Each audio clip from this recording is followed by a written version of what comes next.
అదేమన్నా గత ప్రభుత్వం లేక ఫోన్ ట్యాప్లింగ్ పట్టుకున్నామని ఏమన్నా వారు అనుకుంటున్నారేమో, అట్లా లేదు. ఆడున్నోళ్ళే నగదు ఉందని చెప్పారు, పోలీసులు పోయి పట్టుకున్నారు. రెండవది ఇంకేదో ఏదో ఆర్ఎస్ ప్రవీణ్ గారా, మంచి మిత్రుడు, సామాజిక స్పృహ బాధ్యత ఉన్నవాడు. అప్పుడప్పుడు కొన్ని కేసీఆర్ని అందుకే మీకు పాతకాలంలో రాక్షసుడు ఉంటాడు, ఎదురుగా యుద్ధం చేయడానికి పోతే సగం బలం గుంజుకుంటాడని. ఎవరు వాలా కేసీఆర్ కూడా అట్లాంటి వాడు, ఎంత తెలివి కల్లోడని ఎదురుగా పోతే సగం తెలివి గుంజుకుంటాడు. అట్లా మిత్రుడు అట్లా ఉన్నట్టున్నాడు. నాకు తెలిసి ఆయనతో చేరుతాడని నేను అనుకోను. ప్రవీణ్ పట్ల నాకు ఇప్పటికీ గౌరవం ఉంది. ఒక సామాజిక బాధ్యత ఉండి ప్రజల కోసం తన ఇంపార్టెంట్ పోస్ట్, అంటే తన డీజీపీ అయ్యి ఉండేవాడు సర్వీస్లో ఉంటే.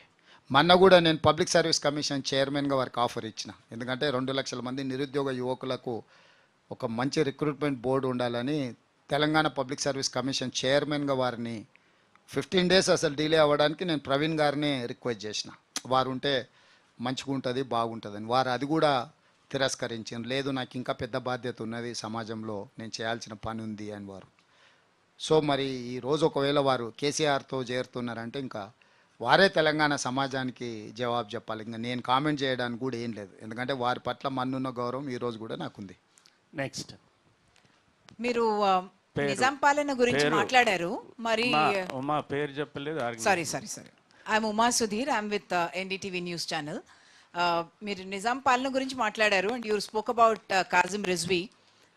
Who is the present day కాజిం Rizvi?